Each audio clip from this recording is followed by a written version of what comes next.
में हमने unit 1 complete किया था। आज हम यूनिट 2 कंटिन्यू करेंगे। Hope you all are well. So let's start it. Before that मैं आपको बोलूंगी कि कॉपी पेंसिल लेकर बैठिए, क्योंकि during the lecture it is very important to make the notes. ठीक है। सो फर्स्ट लेट्स सी क्या है यूनिट 2 में। यूनिट 2 में हम पढ़ेंगे basically business environment and entrepreneurship. ठीक है। बिजनेस एनवायरनमेंट होता क्या है, जैसे ह्यूमन के एनवायरनमेंट होते हैं वैसे बिजनेस के भी एनवायरनमेंट होते हैं। उसके मीनिंग, उसके लेयर्स, उसके कैरेक्टरिस्टिक्स, बिजनेस फ्रेंडली एनवायरनमेंट क्या होता है, एथिक्स क्या होता है, उसके प्रिंसिपल्स क्या है, आइडियल्स क्या है, सोशल रिस्पॉन्सिबिलिटी क्या है, और एक न्यू कंसेप्ट है conscious commerce. What is that? Business and social entrepreneurship we will all discuss in this unit. Okay.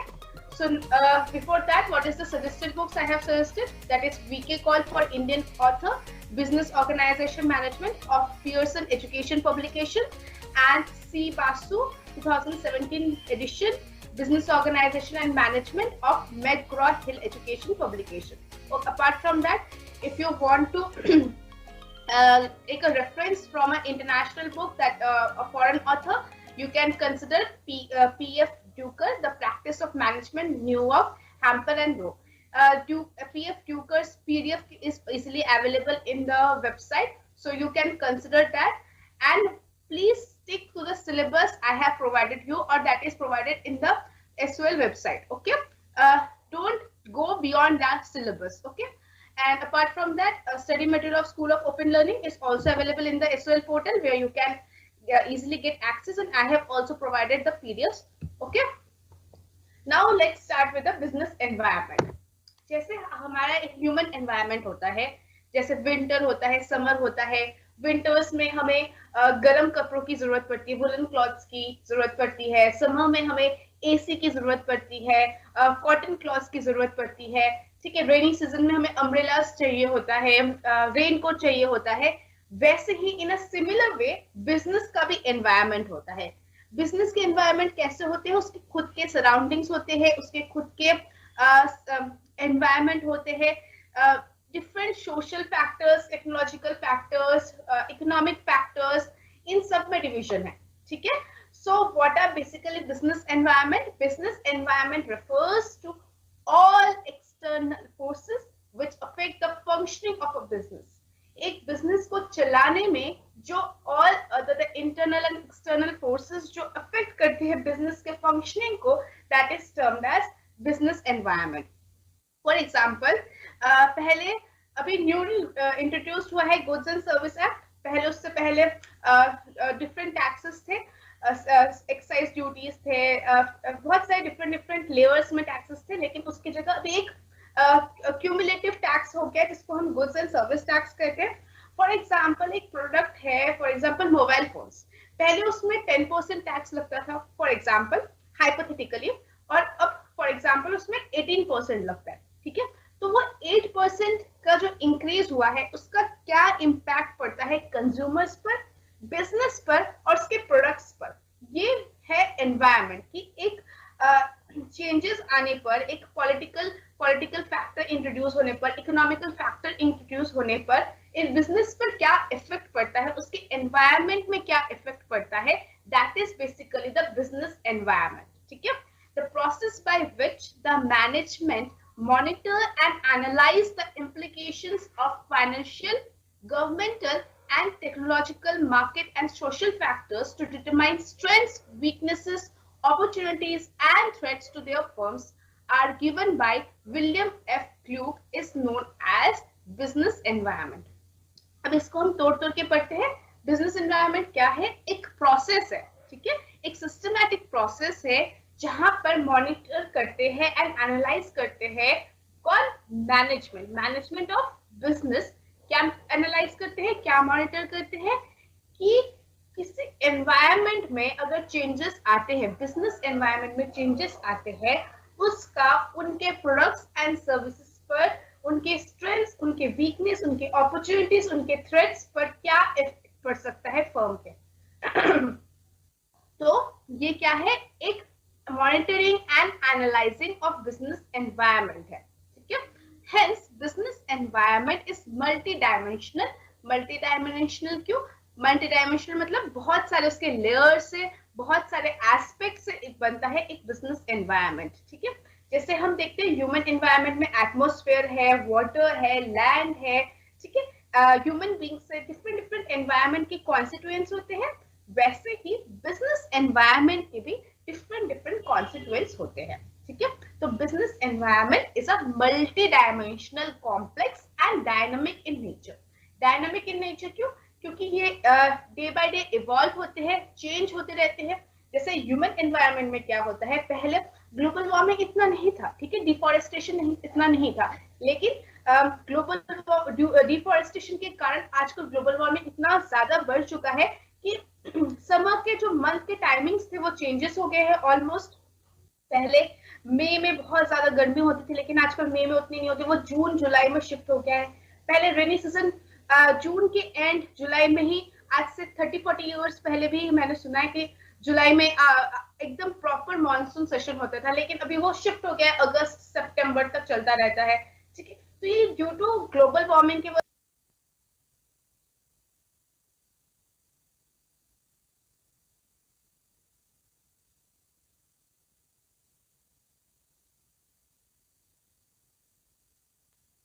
Environmental changes आए हैं, वैसे ही बहुत सारे डिफरेंट जो फैक्टर्स से, लेयर्स है बिजनेस के, जैसे माइक्रो, मैक्रो, मेसो, ये सारे जो एनवायरनमेंट है, business environment which we will study in further, वो उनमें अगर चेंजेस आते हैं तो उसका एक डायरेक्ट इम्पैक्ट और इनडायरेक्ट इम्पैक्ट किस पर पड़ता है, बिजनेस पर पड़ता है।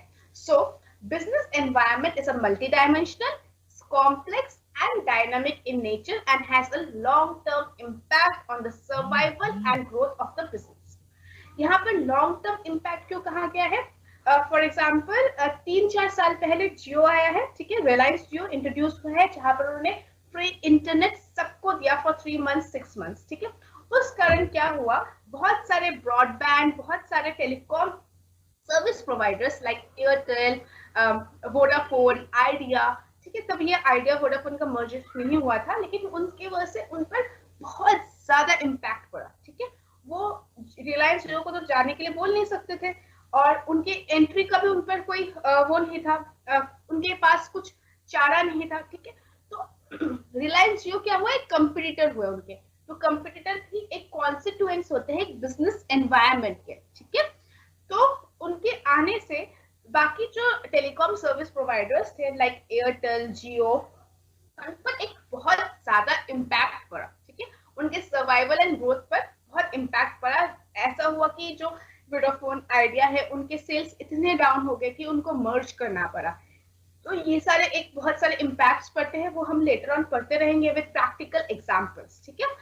अब जो बिजनेस स्टडीज है, जो आपने 11th 12th में पढ़ा है, और आप आगे भी जो बिजनेस रिलेटेड पढ़ेंगे, जैसे अभी आप फर्स्ट ईयर में बिजनेस ऑर्गेनाइजेशन एंड मैनेजमेंट पढ़ रहे हैं, फिर आगे भी आप बहुत थ्योरेटिकल सब्जेक्ट्स पढ़ेंगे, उनको हमेशा प्रैक्टिकल इम्प्लीकेशंस के साथ ज्वाइन करने की कोशिश कीजिए, ताकि वो कंसेप्ट आपको समझ में आए, ना कि उसको आप रट्टाफिकेशन कीजिए, ठीक है। रट्टाफिकेशन करेंगे क्या होगा, अभी तो आप एग्जाम्पल लिख देंगे, लेकिन बाद में वो चीज आपको प्रॉब्लम होगी, जब आप मास्टर्स करेंगे, फर्दर स्टडीज करेंगे, तो आपको उसमें दिक्कत होगी। तो हमेशा हर कंसेप्ट को प्रैक्टिकल इम्प्लीकेशन के साथ कनेक्ट करने की कोशिश कीजिएगा, ठीक है।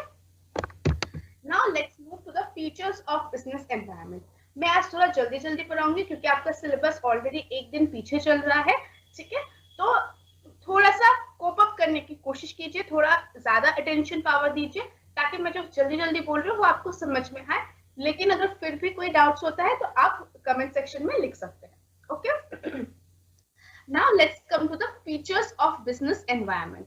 Business environment के क्या features है? It is a summation of internal and external forces. Internal forces क्या होते हैं? Please write down. Number 1, financial resources. Financial resources जो है वो internal forces है business environment के, like funding, investment opportunities, ये सारे एक internal force होते हैं, ठीक है। Number 1 क्या हुआ internal forces? Financial resources like funding, investment, ठीक है। सेकंड क्या है? Physical resources. फिजिकल रिसोर्सेज में क्या होता है? Land, companies location, equipment etcetera, ये सारे इंटरनल फोर्सेस है। अब आपको ये क्वेश्चन आ रहा होगा माइंड में कि जो इंटरनल फोर्सेस है लाइक फिजिकल रिसोर्सेस जैसे कंपनीज लोकेशन वो कैसे अफेक्ट करता है एक बिजनेस के डिसीजन में। फॉर एग्जांपल आपका एक पर्टिकुलर बिजनेस है वो नोएडा में है, ठीक है, और नोएडा के उस पर्टिकुलर एरिया को स्पेशल इकोनॉमिक जोन्स में कन्वर्ट कर दिया गया, ठीक है, after 5 years 6 years.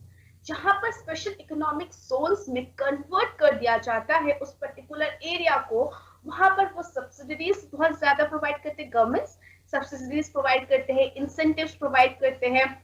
Not only that, बहुत सारे स्कीम्स देते हैं उनको ताकि उनके जो बिजनेस को वो प्रमोट करते हैं, ठीक है। इससे क्या होता है, उनके प्रॉफिट मार्जिन वो इंक्रीज होता है। सो internal forces like a location can also impact the business and its products, ठीक है। तो business environment is a very crucial component of a business, ठीक है। तो हमने internal forces में क्या क्या अभी तक आपने लिखा, number 1 that is physical resources, ठीक है, मैं नंबर लिख लेती हूँ। Number 1 financial resources, number 2 physical resources, and number 3 is human resources. Human resources में क्या क्या आते हैं, जैसे एम्प्लॉयज हो गए, कस्टमर्स हो गए, these are also a crucial component of a business। मैंने पहले भी बोला है from first day of class to till now that customers, the employees, the human resources are the greatest asset of a business organization, right? So जो business है वो internal और external force के समेशन है, कम्युलेशन है, उससे एक बिजनेस एनवायरनमेंट क्रिएट होता है। अब आप लिखिए कि एक्सटर्नल फोर्सेस क्या होते हैं। ये जो तीन थे ये क्या थे, internal forces, financial, physical and human resources. Now it comes to the external forces. External forces में नंबर 1 क्या आएगा आपका, टेक्नोलॉजिकल, ठीक है, टेक्नोलॉजिकल। जैसे कोई ऑटोमेशन आ गया, ठीक है, फॉर एग्जाम्पल आज तक जो मार्कर बनता था, ठीक है, हाइपोथेटिकल एग्जांपल दे रही हूँ कि मार्कर बनता था, फॉर एग्जांपल लोगों को इसका कैप अलग से बनाना पड़ता था, उसका ये बॉडी पार्ट अलग से बनाना पड़ता था, रिफिल अलग से बनाना पड़ता था, फिर उनको एक साथ असेंबल भी करना पड़ता था। वो ह्यूमन हैंड्स के थ्रू होता था, ह्यूमन से करते थे, ठीक है, फिजिकली करते थे। बट फॉर एग्जाम्पल कोई ऑटोमेशन आ जाता है, कोई मशीन्स डेवलप हो जाता है फॉर मेकिंग अ मार्कर, तो सारे कुछ ऑटोमेटिक हो जाएगा, ठीक है। तो इससे क्या होगा, टाइम भी कम लगेगा, लेकिन आपने ऑलरेडी बहुत सारे एम्प्लॉय करके रखे हुए हैं और उस पर्टिकुलर मशीन को खरीदने में भी आपको कॉस्ट इनकर होगा। सो दैट इज अक्यूमुलेशन, मतलब आप टेक्नोलॉजी की वजह से जो एक्सटर्नल एनवायरनमेंट है, एक्सटर्नल फोर्सेस है, that is one of technology में कोई चेंजेस आता है, इससे आपके प्रोडक्ट्स एंड सर्विसेज में भी इम्पैक्ट पड़ता है, ठीक है। Now let's come to the next example, that is next force or external force, that is political।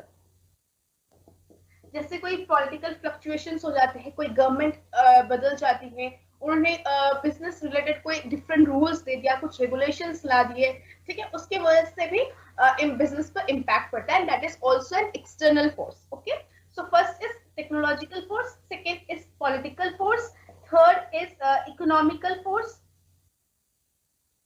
Economic में आपके आते हैं जैसे कोई इन्फ्लेशन हो गया, अनएम्प्लॉयमेंट आ गई, ठीक है, इसके वजह से। एंड फोर्थ इज सोशल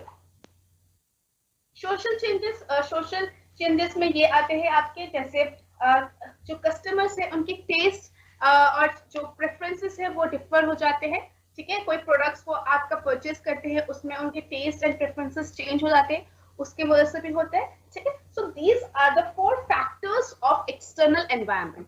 अभी तक आपने एक नोट डाउन कर लिया होगा। इंटरनल फोर्सेस के फैक्टर्स क्या क्या है, number 1 financial resources, second is physical resources and third is human resources. And external forces के कंपोनेंट्स क्या है, technological, political, economic and social, ठीक है। और भी होते हैं, कल्चरल भी होता है, ठीक है, which we will study later on. Next is interconnected and coordinated. Next feature क्या है बिजनेस एनवायरनमेंट का, ये इंटरकनेक्टेड है एंड कोऑर्डिनेटेड है। इंटरकनेक्टेड मतलब अगर इनमें से किसी भी फैक्टर में, किसी भी सिंगल फैक्टर में अगर इम्पैक्ट पड़ता है, इससे बाकी सब्सिक्वेंट फैक्टर्स में भी इम्पैक्ट पड़ने के चांसेस होते हैं, ठीक है। फॉर एग्जाम्पल, अगर पॉलिटिकल फैक्टर में कोई गवर्नमेंट ने रूल्स चेंज किया, कोई लॉस चेंज किया, ठीक है, उससे इकोनॉमी में भी फर्क पड़ेगा, इससे आपके ह्यूमन रिसोर्सेस में भी फर्क पड़ेगा, ठीक है, और फाइनेंशियल रिसोर्सेस में भी फर्क पड़ेगा। सो all the forces of business environment are interconnected and coordinated, ठीक है। Different factors of business environment are interconnected, coordinated and correlated. For example, a change in interest rates through monetary policy affects the level of inflation, employment and production, ठीक है। जब interest rates लो होते हैं तब economy growth करती है and inflation भी increase होता है, ठीक है। Now next point is dynamic nature. Business environment dynamic होते हैं क्योंकि इसमें बहुत सारे फैक्टर्स इन्वॉल्व है, जो कि मैंने बताया internal factors and external factors का एक्यूमुलेशन है, समेशन है, तो इसमें बहुत सारे फैक्टर्स इन्वॉल्व है और इनमें से किसी में भी अगर चेंजेस आते हैं, और जो कि चेंज आते ही रहते हैं, that is continuous, that is happening, वो होते रहते हैं, ठीक है। फॉर एग्जांपल एवरी 5 इयर्स में गवर्नमेंट हमारा चेंज होता है इंडिया में, तो पॉलिटिकल जो फैक्टर है उसमें भी different laws relating to business organisations changes आएंगे। इवन इकोनॉमी में भी मॉनेटरी पॉलिसीज, हमारे इन्फ्लेशन रेट, अनएम्प्लॉयमेंट रेट, ये सब चेंज होते रहते हैं, सो इससे भी बिजनेस पर इम्पैक्ट पड़ता है। Not only that, crucial component is social factor. Social factor में आप कंज्यूमर्स के टेस्ट एंड प्रेफरेंसेस चेंजेस होते ही रहते हैं, ठीक है। पहले आज से 6 मंथ्स पहले कुछ डिफरेंट टेस्ट होगा, अभी कुछ डिफरेंट टेस्ट होगा, ठीक है। क्या पता उनको पहले, फॉर एग्जांपल हम फैशन इंडस्ट्रीज में ही देख लेते हैं, जैसे पहले वो शरारा नहीं चलता था, मतलब एकदम बहुत पहले शरारा चलता था, उसके बाद नहीं चला, अब फिर से शरारा का ट्रेंड आ गया, ठीक है। या फिर बेल बॉटम जीन्स के ट्रेंड्स आ गए फॉर द गर्ल्स, ठीक है। तो ऐसे चेंजेस आते रहते हैं, तो इससे इम्पैक्ट पड़ता है बिजनेस पर। क्यों? फॉर एग्जाम्पल, अभी उनके पास नॉर्मल जीन्स के पैंट्स थे और अभी फैशन में आया है क्या, बेल बॉटम पैंट्स, तो उनके पास नॉर्मल जो जीन्स के पैंट्स थे वो अब उनके डिस्कार्ड हो गए, वो अब उनके पास कोई वैल्यू नहीं रहा उस चीज का। तो ये एक बड़ा इम्पैक्ट पड़ता है बिजनेस पर due to the changes in the business environment, due to the internal and external forces, ठीक है।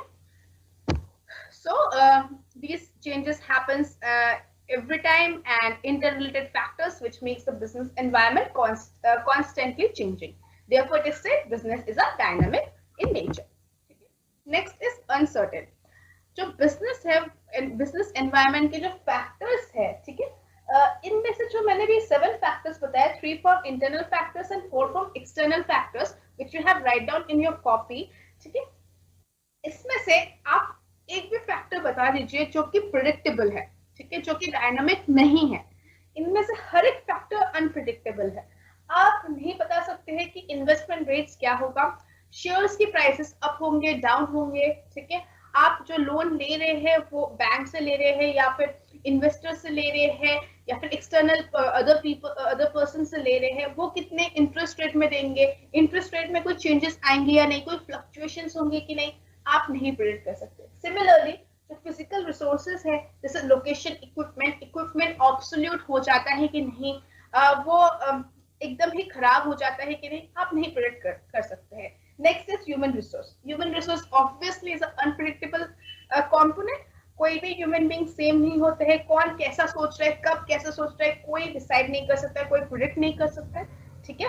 उसके बाद आता है हमारा टेक्नोलॉजी। टेक्नोलॉजी में कब ऑटोमेशन आ जाता है, कब कोई न्यू इंटरनेट एरा आ जाता है, न्यू चेंजेस आ जाते हैं, we can't predict. Similarly in politics we can't predict economy, हम किसी भी फैक्टर को प्रेडिक्ट नहीं कर सकते, इसीलिए we say that business environment is very uncertain, okay. This renders the system to uncertain and unpredictable and can not be predicted accurately. From every changing global trends and technological advancements to consumer preferences and to political policies, business have a backup plan to combat these uncertain situations. Hence, क्योंकि हमें पता है कि business environment बहुत unpredictable है, dynamic है, इसीलिए every business have to have a backup plan to combat these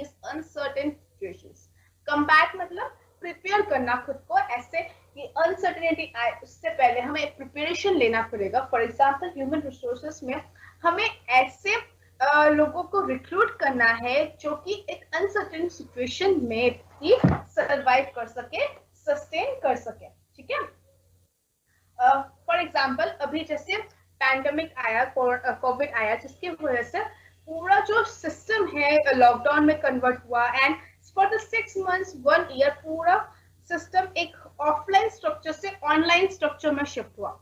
और जो बिजनेस के एम्प्लॉयज है वो भी उस सिचुएशन में अपने आप को उन्होंने ढाला, उस ढांचे में अपने आप को ढाला और उस हिसाब से अपने आप में चेंजेस लाए। ठीक है, जो लोग टेक्नोलॉजी savvy नहीं है वो भी टेक savvy बने, वो भी बेसिक कैसे लैपटॉप, कंप्यूटर, फोन यूज करना चाहिए वो भी सिखाए।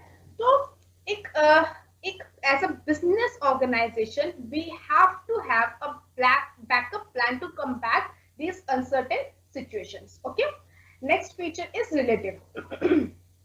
relative मतलब हर एक का हर एक के साथ इम्पैक्ट है, हर एक फैक्टर्स एक दूसरे से कोरिलेटेड है। ठीक है, thus the impact is not homogeneous. homogeneous मतलब सेम नहीं होगा इम्पैक्ट, सबका अलग अलग इम्पैक्ट पड़ेगा। ठीक है, further the elements is related to the local conditions and this is the reason as to why the business environment happens to be different in different regions and different countries. elements different होते हैं हर local condition में। for example हमारे India में साड़ी पहनना बहुत religious है, बहुत starting से आ रहा है, तो साड़ी की बिजनेस यहाँ पर बहुत ज्यादा ट्रेंडिंग है, बहुत ज्यादा अपस्केल है, बहुत सारे आप हर एक जगह पर जाएंगे, किसी भी मार्केट में जाएंगे आप वहां पर एक साड़ी का दुकान जरूर पाएंगे। ठीक है, इंडिया के किसी भी प्लेस पर, लेकिन साड़ी इतना प्रचलित नहीं है वेस्टर्न यूरोप में या वेस्टर्न कंट्रीज में। सो वहां पर आप रेयरली कोई साड़ी का शॉप देख पाएंगे, राइट। सो हर जगह पर बिजनेस एनवायरनमेंट डिफरेंट होता है, बिजनेस स्ट्रक्चर डिफरेंट होता है, depending upon the local condition, regional condition, country condition, but industry के अकॉर्डिंग सब कुछ डिफरेंट होता है। Okay, now let's come to the layers of business environment. Business environment basically is divided into 3 layers, that is micro environment, which is also known as intermediate environment. Intermediate, INTERMEDIATE, intermediate environment, which is known as micro environment. Next is meso environment. Meso environment is also called intermediate. Intermediate, INTERMEDIATE, intermediate मतलब एक link. ठीक है, micro से macro के बीच में जाने के लिए आपको किसके थ्रू जाना पड़ेगा? मेसो के थ्रू जाना पड़ेगा। तो मेसो एक लिंकेज है, एक लिंक है, इंटरमीडिएट है। ठीक है, and next is macro environment which is a general और societal environment. Okay, now one by one we will take the layers of environment. Number 1 first is micro और internal environment और immediate environment. ठीक है, immediate जो आपका basic structure है, जो आपके बेसिक रिसोर्सेस है एक ऑर्गेनाइजेशन के, एक बिजनेस ऑर्गेनाइजेशन के, आपके जो अंदर के मैनेजमेंट है, आपके एम्प्लॉयज है, that all come in the micro और internal environment of a business organisation. ठीक है, this is about the own organization and looking at the systems, resources, knowledge, skills and activities of own organization and its people. Taking a strategic approach to this environment means considering how all these factors can be controlled and deployed to meet the opportunities in the marketplace and even to shape and lead the market, because this is the one environment over which the organization as a whole as a most control. ठीक है, ये एक ऐसा environment है between micro, meso and macro जिसमें बहुत ज्यादा control होता है एक मैनेजमेंट का, ऑर्गेनाइजेशन का। ठीक है, इनमें कौन से कंपोनेंट्स आते हैं? Number 1 is management, investors and employees. ठीक है, इसमें 3 कंपोनेंट्स आते हैं, that is management, investors and employees. और हमें इंटरनल एनवायरनमेंट को स्टडी करना चाहिए एज ए बिजनेस। ठीक है, और उनमें उनके फैक्टर्स को कंट्रोल करना आना चाहिए। ठीक है, हमें एक प्लान बनाना चाहिए कि हम जो हमारे कंपोनेंट्स है in the internal environment that is management employees, वो कैसे एक साथ मर्ज हो रहे हैं, वो एक शेप में कन्वर्ट हो रहे हैं, ठीक है, ये हमें पता होना चाहिए। तो इनकी कंपोनेंट्स क्या है? Number one is management. The management of a firm lies in the hands of the managers who on whose direction the funds of shareholders are invested, ठीक है।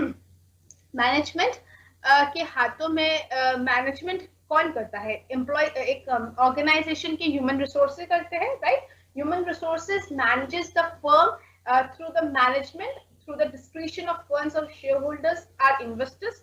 जो इन्वेस्ट किया गया है through the share holdings shares, वो जो share holders के funds है उनको मैनेज करते हैं, फंक्शनिंग को मैनेज करते हैं, बिजनेस के जो गुड्स प्रोड्यूस हो रहे हैं उनके सिस्टमैटिक स्केल को वो मैनेज कर रहे हैं, ठीक है।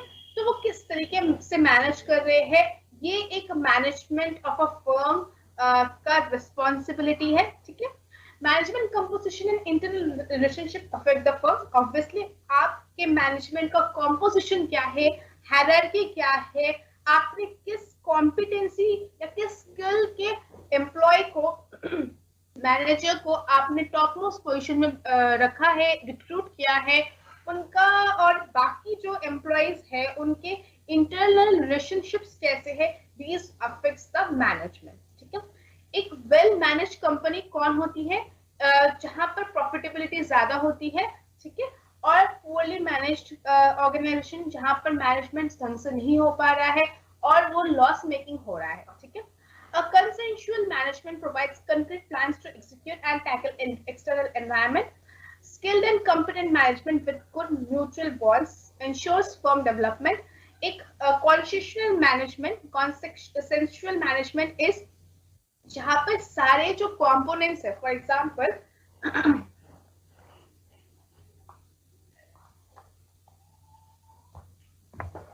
I hope it is now visible. एक फॉर एग्जाम्पल ये एक हायरार्की होती है जहां पर नीचे वाला होता है बॉटम मैनेजमेंट, फिर middle level management and then top level management, ठीक है।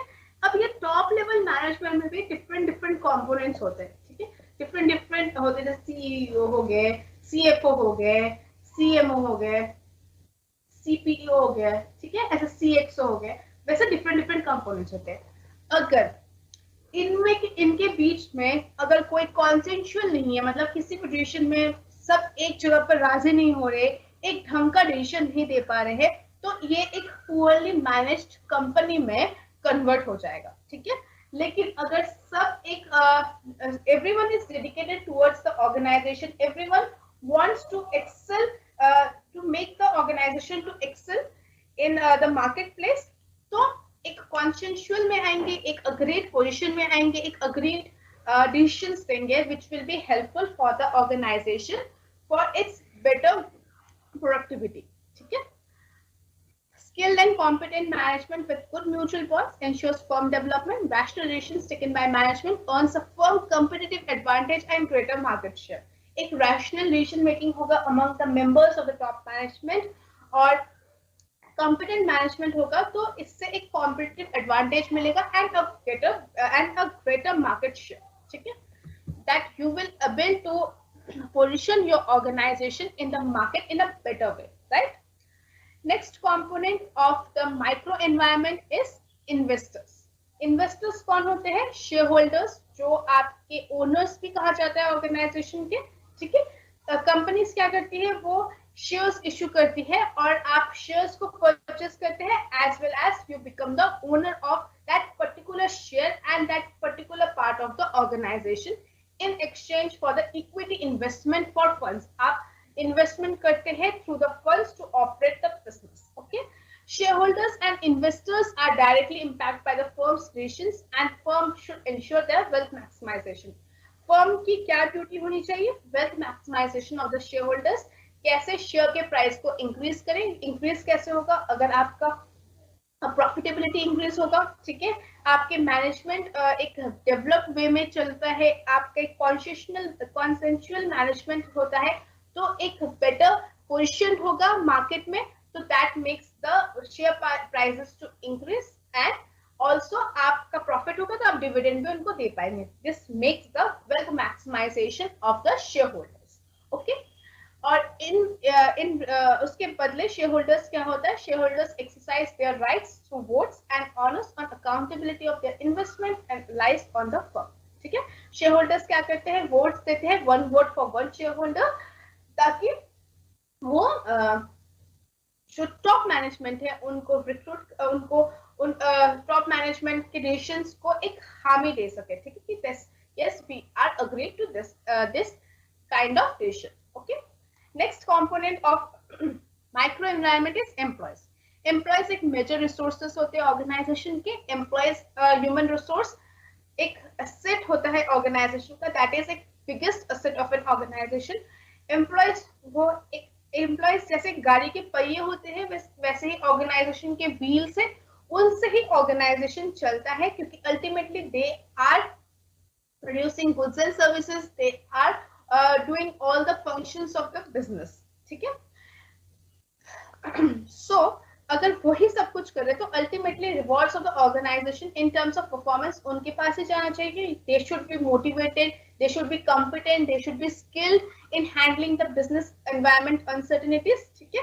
A conflict of interest and objectives of the organization and employees can cause a halt in its growth. अगर employees के बीच में conflicts हो रहे हैं, ठीक है, उनके जो वो अगर demotivated है, उनको आप properly incentives नहीं दे रहे हैं, उनको salary नहीं दे रहे हैं, तो उनकी productivity obviously decrease हो जाएगी. ठीक है. उनको काम करने का मन नहीं करेगा, वो अपना 100% आउटपुट नहीं देंगे. तो इससे क्या होगा, बिजनेस के ऑर्गेनाइजेशन के जो प्रोडक्टिविटी है उस पर इम्पैक्ट पड़ेगा. क्योंकि जो एम्प्लॉय, एक मोटिवेटेड एम्प्लॉय अगर 8 आवर्स काम कर पाता था, ठीक है, लेकिन एक डिमोटिवेटेड एम्प्लॉय ही वहीं पर ओनली 4 आवर्स काम करेगी, तो उसकी प्रोडक्टिविटी है वो कम हो जाती है. प्रोडक्टिविटी अगर कम हो जाएगी तो that will ultimately impact the organisational goals. ठीक है. सो always to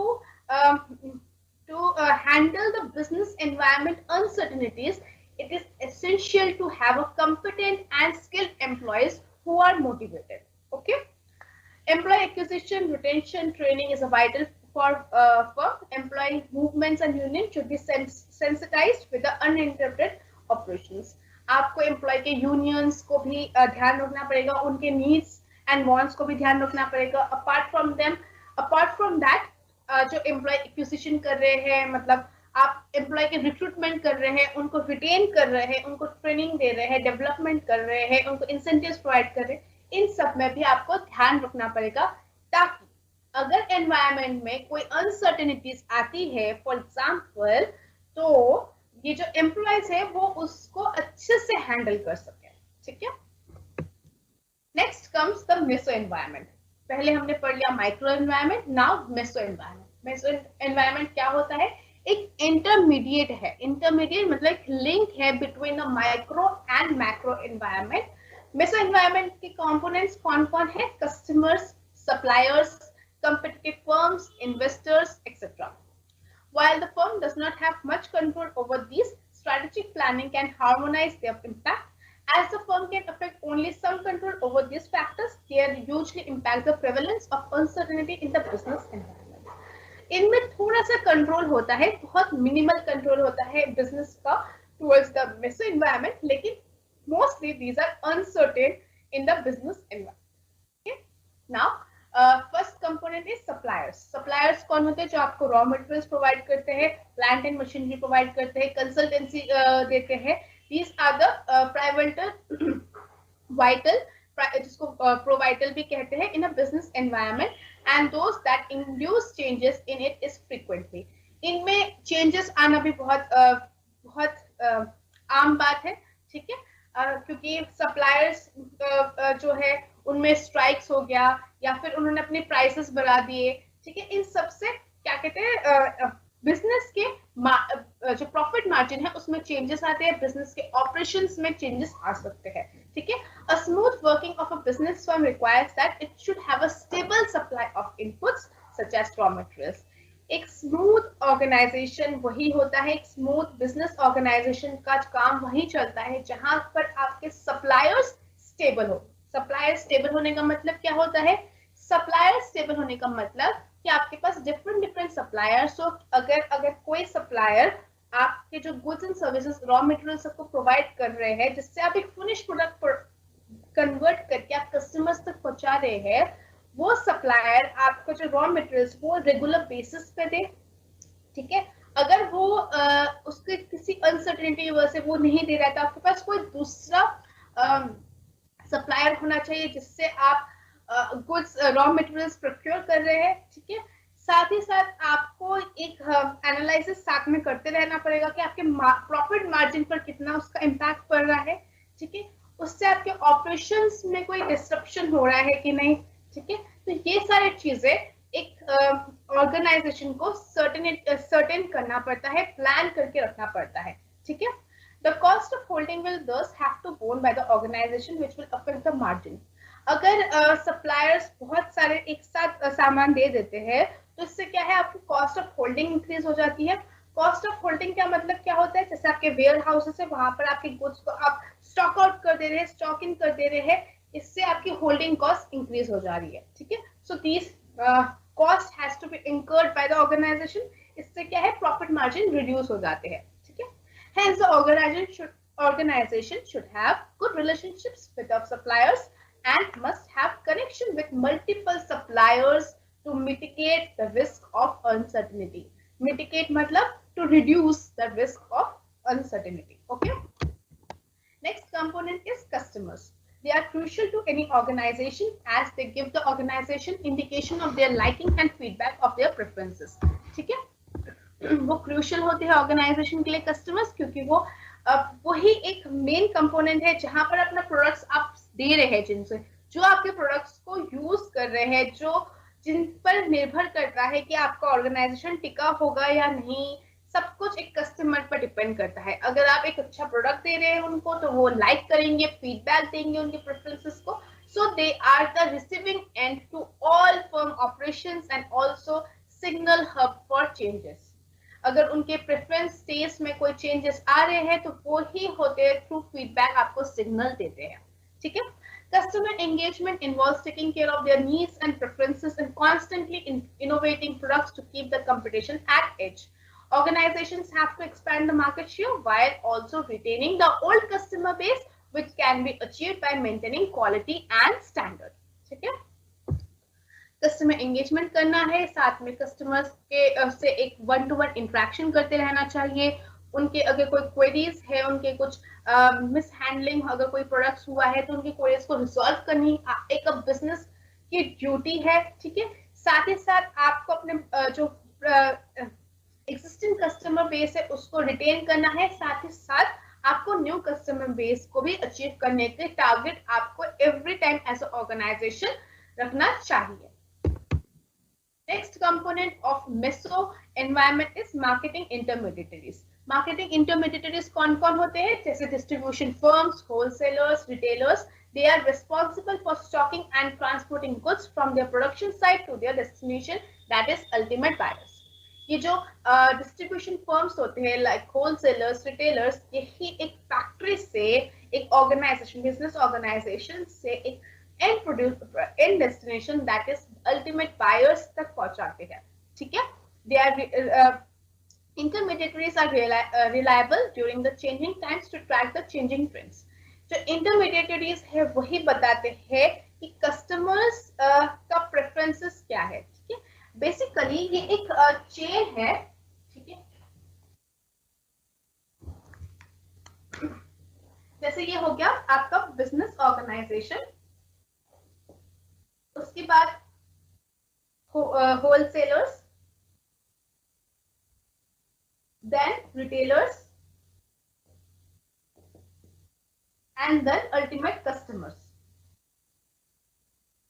अगर कस्टमर्स के कोई टेस्ट एंड प्रेफरेंसेस में चेंजेस आते हैं, तो कस्टमर रिटेलर्स को बोलते हैं, रिटेलर्स होलसेलर्स को बोलते हैं, और होलसेलर्स देन बिजनेस को बोलते हैं, ठीक है।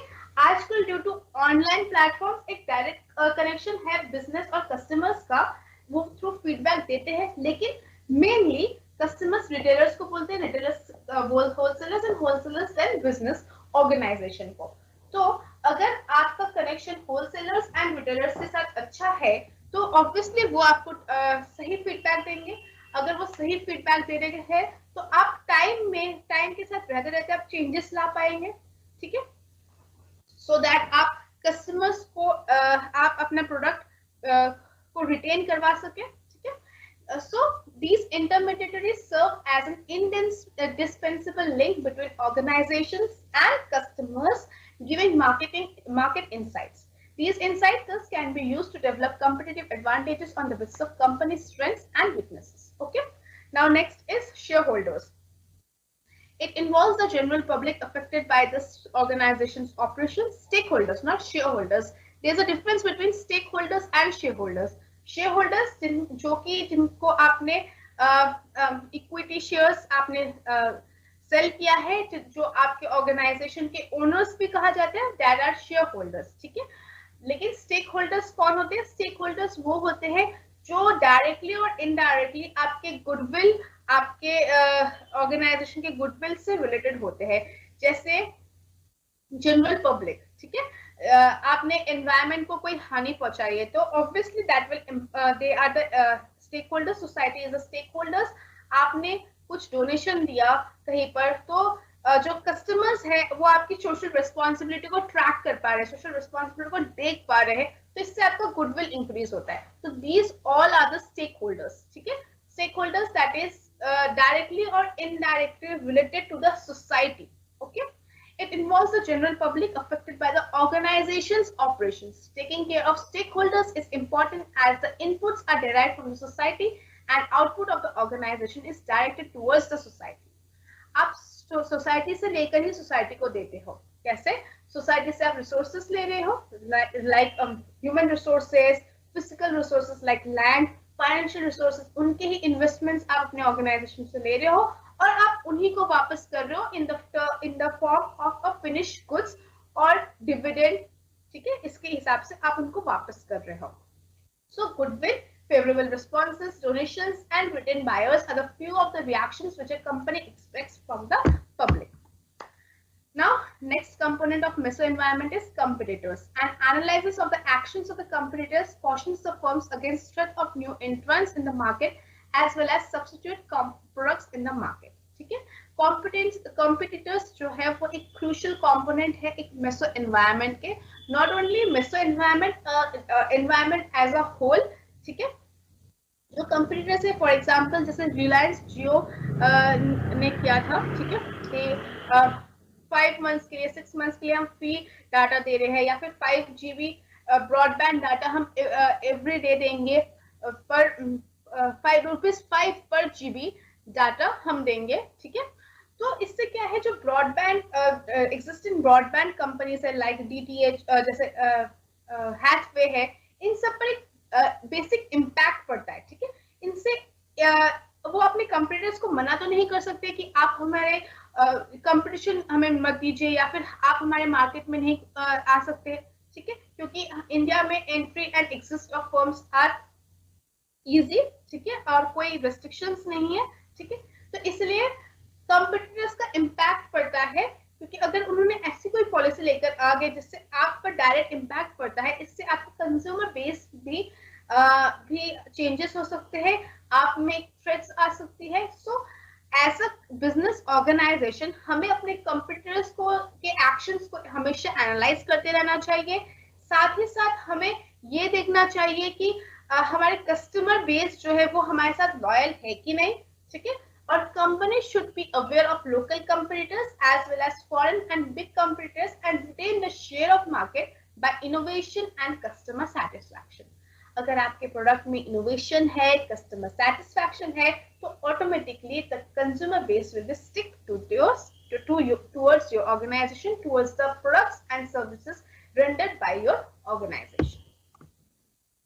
Now let's come to the macro environment. Macro environment क्या है? मैक्रो एनवायरनमेंट है outer most layer of the business environment. Outer most हम फिर से देखते हैं डायग्राम, पहले था हमारा micro environment, then meso environment and then outer most environment that is micro environment और जनरल सोसाइटल एनवायरनमेंट, ठीक है। मैक्रो एनवायरनमेंट क्या होता है? Macro environment, the outer most layer of the business environment is often referred to as macro environment. Analyzing and asking questions about macro environment is another critical activity in strategic management. It helps in analyzing the prevalent situation and answering questions about health of economy, level of allotment, status of socio-cultural and legal political factors. This is the environment that company has least control on, and it usually affects all similar companies in an industry, region, sector and company. ठीक है, इससे आपको समझ में आ गया होगा कि जो मैक्रो एनवायरनमेंट है उस पर इंडिविजुअल का या फिर बिजनेस का एज सच कोई कंट्रोल नहीं होता है. ठीक है, they have the least control on macro environment.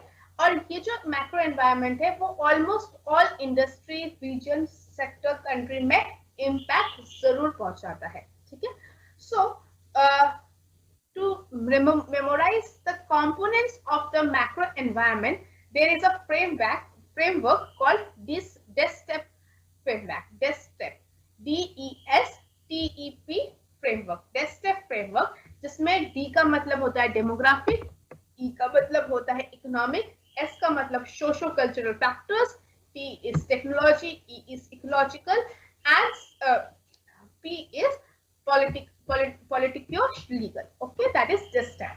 अब DESTEP में सबसे पहले आता है डेमोग्राफिक. डेमोग्राफिक मतलब आपको पता ही है, size, density, age, gender, occupation, ये सब आता है डेमोग्राफिक. ठीक है, अगर इनमें कोई भी चेंजेस आ रहे हैं, अगर एक पर्टिकुलर रीजन के पॉपुलेशन चेंज हो रहे हैं या फिर जेंडर कंपोजिशन में चेंजेस आ रहे हैं, ऑक्यूपेशन में एक शिफ्ट आ रहा है, इससे जो प्रोडक्ट्स है उस पर एक डायरेक्ट इम्पैक्ट पड़ता है. ठीक है, the large and diverse demographics both offer opportunities and also challenges for the businesses. For example, if income of people of a country changes, so does their purchasing power and lifestyle standards. For example, आज से कुछ साल पहले लोग AC नहीं afford कर पाते थे इतना. ठीक है, आप यूजुअली हाउस होल्ड्स में देखते थे कि 10%, 20% के पास एसी होता था, and that AC, air conditioners is a luxurious thing. ठीक है, लेकिन आजकल ऑलमोस्ट 60-70% ऑफ हाउस होल्ड्स के पास एयर कंडीशनर्स होते हैं. They prefer desert coolers over air conditioners. ठीक है, सो एक लाइफस्टाइल स्टैंडर्ड्स में चेंजेस आए हैं. अब क्योंकि एयर कंडीशनर्स का डिमांड बढ़ चुका है, तो उनके जो प्रोड्यूसर्स है वो भी ज्यादा कंपनीज क्रिएट हो गए होंगे. सिमिलरली डेजर्ट कूलर्स का जो डिमांड है वो कम हो गया है, तो डेजर्ट कूलर्स वाले जो मैन्युफैक्चरर्स थे, they have shifted towards air conditioner. ठीक है, तो ऐसे डिफरेंट चेंजेस आने से अगर किसी इनकम ऑफ पीपल के of a country changes, this leads to the purchasing power. वो सामान पहले 10 रुपए उनके पास था, तो 10 रुपए से वो 8 रुपए का सामान खरीदते थे, लेकिन अभी वो 10 रुपए 100 रुपए में अगर कन्वर्ट हो गए तो वो 80 रुपीज का सामान खरीदेंगे. तो अब 80 रुपीज में वो एयर कंडीशन भी आ जा रहा है. ठीक है, सो एक इनकम का, एक कंट्री के जो लोग हैं उनकी इनकम में चेंजेस आने से कितना चेंजेस आ जाता है, that we can see through the demographics. ठीक है, नेक्स्ट इज इकोनॉमिक्स. इकोनॉमिक्स क्या होता है? Macro economic factors such as business cycles, employment rate, differential economic growth, GDP, ये सब आपने शायद इकोनॉमिक्स में पढ़ा होगा या आगे भी अब पढ़ेंगे. ठीक है, इनमें अगर चेंजेस आते हैं तो इससे इम्पैक्ट पड़ता है एक बिजनेस ऑर्गेनाइजेशन पर. कैसे? For example, economic slowdown of India impacted automobile sector to shut operations for a few days. अगर इकोनॉमिक स्लोडाउन होगा, उससे जो लोग हैं उनके परचेसिंग पावर कम हो रहे हैं, क्योंकि उनको शायद सैलरी नहीं मिल रही, वेजेस नहीं मिल रहे. उनके इकोनॉमिक स्लोडाउन की वजह से उनके परचेसिंग पावर कम हो रहा है. परचेसिंग पावर कम होगा तो जो एक ऑटोमोबाइल सेक्टर है, जहां कार्स, मोटरसाइकिल्स, यहाँ पर जहाँ बेसिक कार स्टार्ट होता है 5 लाख एंड अबव, तो वो लोग वो परचेस करने में असक्षम है. ठीक है, सक्षम नहीं है, जिसके कारण जो ऑटोमोबाइल सेक्टर इम्पैक्ट हो रहा है, वो अपने ऑपरेशंस को शट डाउन किया था. ठीक है, तो economic shutdown impacts the business environment by altering the finances of the businesses. Next component is social cultural factors. Cultures, religions, etc. impact firms' decision. Obviously, जैसे मैकडोनल्ड्स अगर आप यूके में देखेंगे तो वहां पर वेजिटेरियन वेरिएंट नहीं होता है, बट इंडिया में उसको वेजिटेरियन वेरिएंट प्रोवाइड है। तो एक कल्चर के हिसाब से, सोशल कल्चरल नॉर्म्स के हिसाब से प्रोडक्ट्स को डेवलप किया जाता है, इनोवेट किया जाता है, चेंज किया जाता है according to the needs and wants of that particular region or that country due to the social cultural factors. Next is technology. Technology जैसे मैंने स्टार्टिंग में बताया था, कोई अगर टेक्नोलॉजिकल चेंजेस आ रहे हैं, कोई ऑटोमेशन हो रहा है, या फिर जैसे फ्रॉम द पास्ट 10-15 ईयर्स एक रिवोल्यूशनरी आया है टुवर्ड्स द ऑनलाइन स्ट्रक्चर, जो हमने प्रीवियस क्लास में भी पढ़ा था, क्लिक ऑर्गेनाइजेशन का जो चलन है वो इंक्रीज हो गया है। सो इससे टेक्नोलॉजी पर भी इम्पैक्ट पड़ता है, टेक्नोलॉजी के इम्पैक्ट से बिजनेस ऑर्गेनाइजेशन पे भी इम्पैक्ट पड़ता है। For example Paytm wallet change the way of payments in India. Next is ecological. Ecological में आता है pollution, waste, climate changes and certain environmental issues are calling for more and stricter regulations in a way that promotes or limit the investment and development of an industry. For example, single-use plastic ban curb businesses from plastic packaging and move them to improvise. Ecological मतलब जो ecological environment है, जिस pollution, waste, climate changes, deforestation, global warming, इसके कारण बहुत सारे regulations change हो रहे हैं। फॉर एग्जाम्पल पहले प्लास्टिक कंटेनर्स मिलते थे, लेकिन अभी वो प्लास्टिक कंटेनर्स को बैन कर दिया गया है। तो वो जो प्लास्टिक कंटेनर्स जो मैन्युफैक्चर करते हैं, वो उनका प्रोडक्शन खत्म हो गया क्योंकि कुछ ऐसे रेगुलेशंस आ गए जो कि इम्पैक्ट कर रहे थे एनवायरनमेंट को एज अ होल, तो उनका जो बिजनेस है वो बंद हो गया। ये सारे इम्पैक्ट्स लाते हैं। अगर इकोलॉजी में कोई चेंजेस आती है, एनवायरनमेंट में कोई चेंजेस आते हैं, जिससे पोल्यूशन हो सकता है या क्लाइमेट चेंजेस हो रहे हैं, तो ऐसे अगर प्लान्स आते हैं उसके वजह से चेंजेस आ सकते हैं एक बिजनेस एनवायरनमेंट। ठीक है। Next is political legal. It includes the role of state and political forces in business relations and performance, that is policies, regulations or regulatory guidance that could influence the market. ठीक है। अगर जैसे demonetisation आ गया था, GST policies आ गए थे, इसकी वजह से बहुत सारे न्यू एवेन्यूज, न्यू एंट्रीज खुले थे इन्वेस्टमेंट के लिए, बिजनेस के लिए in India. Moving to the business friendly environment, I would like to do a small portion that is conscious commerce. Conscious commerce क्या होता है? Conscious मतलब एक वैल्यू, एक ऐसा कॉमर्स जहां पर आप अपने कॉन्शियस को यूज करें। कॉन्शियस क्या होता है? एक state of being aware and responsive to the one surrounding. आपको पता है कि आप कितने अवेयर है, आप कितने डेडिकेटेड है towards your surroundings, towards your environment. ठीक है। सो आप इतने कॉन्शियस यूज कर रहे हैं, आप अपने मस्तिष्क का यूज कर रहे हैं, आप अपने सेंसेस को यूज कर रहे हैं कि क्या मैं सही कर रहा हूँ, क्या मैं गलत कर रहा हूँ। So you know you should identify what is wrong and what is right. ठीक है।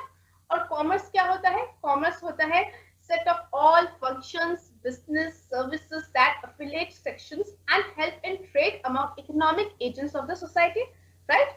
So conscious commerce क्या हो गया? इन दोनों का accumulation, इन दोनों का accumulation, इन दोनों concept का accumulation, जिसको हम कहते हैं conscious commerce, which can be defined as continued trade and consumption while being aware of its true impact on consequences on other people and this planet. आप कॉमर्स कर रहे हैं, ठीक है, आप ट्रेड कर रहे हैं, लेकिन कॉन्शियसली आपको पता है क्या सही है, क्या गलत है, उसका क्या इम्पैक्ट पड़ेगा सोसाइटी पर, क्या इम्पैक्ट पड़ेगा एनवायरनमेंट पर, क्या इम्पैक्ट पड़ेगा प्लैनेट पर एज अ होल। ठीक है। सिंपली इसका मतलब क्या होता है? You are creating value for people. In a conscious commerce every transaction must be good deal for the other person. मतलब पहले क्या कहते थे, बिजनेस का मतलब क्या होता था? कम में खरीदकर ज्यादा में बेचना, तो आपको प्रॉफिट इंक्रीज होगा। नहीं, कॉन्शियस कॉमर्स में क्या होता है? आप फॉर एग्जाम्पल मैं आपसे रॉ मटेरियल खरीद रही हूँ, तो मैं आपको एक फेयर प्राइस में खरीदूंगी, आपको कोई नुकसान हो मैं ये नहीं चाहूंगी। ठीक है। अगर मैं इस बिहेवियर से आपसे रॉ मटेरियल खरीदती हूँ कि ताकि आपसे फेयर डील हो, आपसे कोई मैं मैल प्रैक्टिसेस ना करूँ, ठीक है। तो एक ये कॉन्शियस कॉमर्स है, ठीक है। मैं वैल्यू क्रिएट कर रही हूँ for the other people in the chain of organisation, ठीक है। जो फंक्शंस है, जो फंक्शंस है, जो मैं प्रोसेसेस कर रही हूँ for making my products, finish product बना के कस्टमर तक पहुंचा रही हूँ, उसमें मैं वैल्यू क्रिएट कर रही हूँ, ठीक है। In a conscious commerce, every transaction must be a good deal for the other person. By making an effort to be more conscious about how products are produced, sold and consumed, we can make the planet and its resources more sustainable.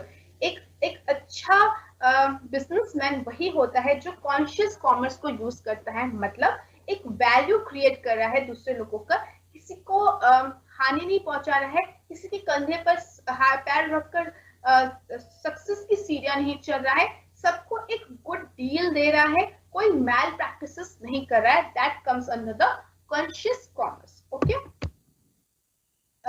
Conscious business work towards objectives of lowering consumerism. Consumerism मतलब क्या होता है कि excessive shopping लोग करते हैं ना, excessive सामान खरीद लेते हैं। अब एक्सेसिव सामान खरीदेंगे तो इससे क्या होगा कि आप रिसोर्सेस ले रहे हैं, रिसोर्सेस आप ले रहे हैं एज अ कंज्यूमर, तो वो वेस्टेज में कन्वर्ट होगा। सो एक कॉन्शियस बिजनेस वही है जो कंज्यूमरिज्म को लोअर करता है, वेस्ट मैनेजमेंट में भी ध्यान रखता है कि जो आपके वेस्ट है, फॉर एग्जांपल जैसे केमिकल फ्यूल्स होते हैं, फिर जो हवा है वो एक उसको प्यूरिफाई करके ही एक्सटर्नल एनवायरनमेंट में डाला जा रहा है, या फिर उसको जो डिस्चार्ज कर रहे हैं वाटर बॉडीज में, उसको ट्रीट करने के बाद ही डिस्चार्ज किया जाए वाटर बॉडीज में। साथ ही साथ जो फूड सिस्टम है उसको फिक्स करना, एक एनवायरमेंटल साउंड एनर्जी क्रिएट करना, एक सस्टेनेबल इकोसिस्टम क्रिएट करना कि जो एनवायरमेंट है this is not for us, this is also for the future generation, एक सस्टेनेबल इकोसिस्टम क्रिएट करना। For example, conscious commerce evaluates whether such impact from trade and consumption is positive or negative. Every product has a life cycle that spans the global supply chain and thus an impact on the world as a whole. We should try to reduce the wastage due to perish of low cost, low quality of products. क्या होता है, अगर आप low cost low quality of products से आप products बना रहे हैं, तो लो क्वालिटीज मतलब वो लेस ड्यूरेबल होगा, वो ज्यादा देर कंज्यूमर के पास नहीं रहेगा, ज्यादा दिन नहीं रहेगा। तो आपने क्या किया, जो आप रिसोर्सेज आपने यूज किया उसको आप फास्टर ले रहे हैं, क्योंकि आपने लो कॉस्ट बनाया है जिससे वो लो ड्यूरेबल है, लो क्वालिटी है, आपके रिसोर्सेज मच फास्टर रिप्लेस हो रहे हैं। इससे क्या है, रिसोर्स को ज्यादा यूज कर रहे हैं। Higher quality and more durable goods favour conscious commerce in the long run, that means greater cost savings as product won't need to be replaced as soon. ठीक है, जैसे आपने कुछ रिसोर्स लिया, उससे आपने एक अच्छा सा प्रोडक्ट बनाया जो कि बहुत साल चलेगा, ड्यूरेबल होगा। इससे आपने क्या किया, एक ड्यूरेबल प्रोडक्ट्स दिया और रिसोर्सेज को कम यूजेस किया। ठीक है, तो consciousness doesn't end in the production and selling of goods, rather extends to the workforce and creating an employee friendly environment, as employees are more valuable than customers for aligning the organizational objectives with the personal objectives of the employees. Conscious commerce सिर्फ products का selling and purchasing तक ही निर्धारित नहीं है, इसके अलावा एक environment friendly business organisation create करना है फॉर द एम्प्लॉयज। ठीक है, और एम्प्लॉयज को प्रॉपरली ट्रेन करना है, उनके साथ कोई डिस्क्रिमिनेशन नहीं हो रहा है ये देखना है, एथिकल वे में आपको चलना है in the conscious commerce. Okay, I think so that is clear.